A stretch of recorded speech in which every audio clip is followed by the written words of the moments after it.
RMC, il est 6h42. Votre invité, Jean-Jacques Bourdin, Daniel Dumont, docteur en sciences du langage. Oui, avec les publications de Daniel Dumont, les cahiers d'écriture pour la maternelle chez Atier, enfin vous avez beaucoup travaillé, vous défendez l'écriture. Bonjour Daniel Dumont. Bonjour. Vous défendez l'écriture et il faut la défendre parce qu'elle est attaquée aux États-Unis, dans plusieurs États, et maintenant la Finlande, qui décide pour la prochaine rentrée scolaire, la rentrée 2016, pas la prochaine, la rentrée 2016, de ne plus enseigner l'écriture cursive.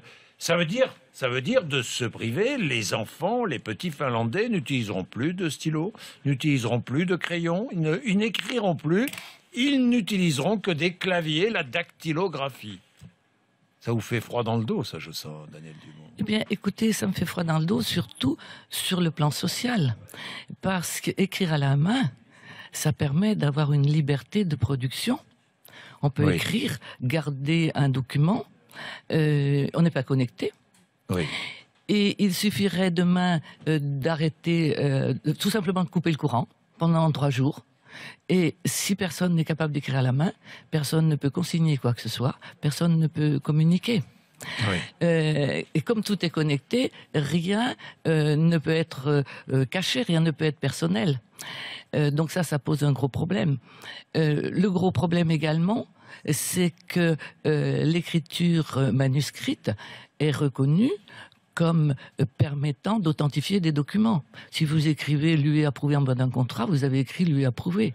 Alors on va vous dire, on peut mettre une empreinte digitale, certes, mais vous rédigez un testament imprimé, une personne est décédée à côté de vous, vous prenez le testament, hop, vous prenez son doigt, vous lui mettez l'empreinte dessus, c'est bien son empreinte, mais ça ne veut pas dire qu'elle a signé le testament. Alors, ce changement sera un bouleversement culturel majeur, mais il est plus pertinent pour la vie quotidienne. C'est ce qu'explique l'Office national finlandais de l'éducation. Eh bien, écoutez, pour la vie quotidienne, bien sûr, il y a les téléphones portables qui permettent de communiquer par écrit ou oralement. Il y a les ordinateurs qui sont quand même quelque chose de particulièrement intéressant, les tablettes de tout genre. Mais n'empêche que l'écriture manuscrite est indispensable, absolument indispensable à la liberté. Enfin, voyons l'exemple de liberté de dans nos Mandela. démocraties, vous allez jusque-là. Absolument. Ah, oui, je vais absolument jusque-là. Écoutez, prenez l'exemple de Mandela, prenez l'exemple de Nakache, je ne sais pas moi. Mais réfléchissons. Ça nous rendrait plus dépendants des machines, c'est ce que vous voulez dire. Mais pas seulement des machines, dépendant de ceux qui décident de continuer à faire fonctionner les machines, par exemple, d'une part. D'autre part, encore une fois, comment peut-on authentifier un document?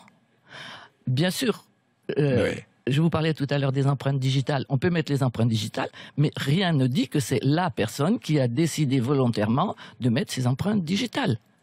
La personne peut très bien être décédée et on peut mettre son empreinte sur un document. Alors parfois, certains enfants écrivent en lettres majuscules, ça arrive. Oui.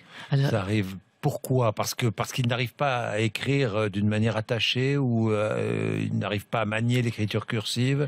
C'est quoi l'écriture cursive d'ailleurs? Alors, je vais répondre à votre première question, puis je réponds à la deuxième. Allez-y. Alors, donc la première question au sujet de l'écriture en capitale. L'écriture en capitale, c'est une solution d'attente. C'est une solution d'attente lorsque les enfants savent tenir un crayon et savent le manier, lorsqu'ils savent gérer l'espace, c'est-à-dire écrire droit, écrire de façon régulière, ce qui est tout à fait possible en maternelle. Ça se prépare tranquillement, parce qu'il se fait habituellement en maternelle, mais vu sous cet angle-là. Donc, lorsqu'ils savent faire ça, ils peuvent immédiatement retranscrire quelque chose qui est écrit en capitale. Alors que pour la cursive, il y a un apprentissage. Alors, qu'est-ce que c'est que l'écriture cursive? Voilà. L'écriture cursive, comme son nom l'indique, c'est celle qui court sur le papier. Voilà.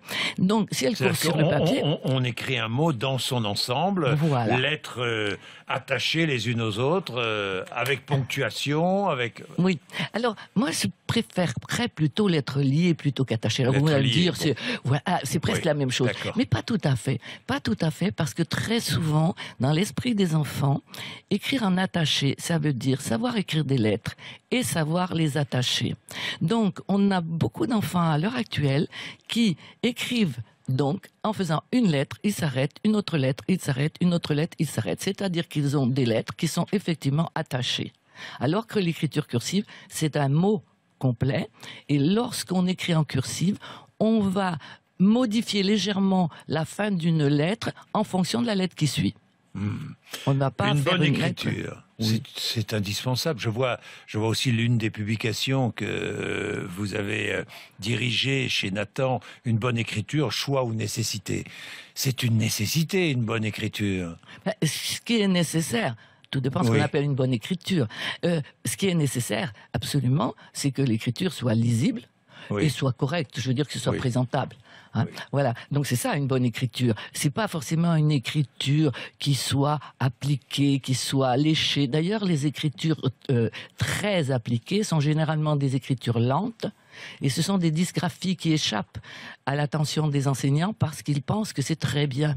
Et l'enfant donc va écrire comme ça en CP. Lorsqu'il va arriver en CE1, ça va être difficile parce qu'il ne suivra plus le rythme. Et au fur et à mesure qu'il monte de classe, ça sera de plus en plus difficile pour lui parce qu'il ne peut pas suivre. C'est une folie de supprimer l'écriture. Oui. C'est une folie, Oui. vraiment. Oui, oui, pour moi, oui. Pour moi, oui.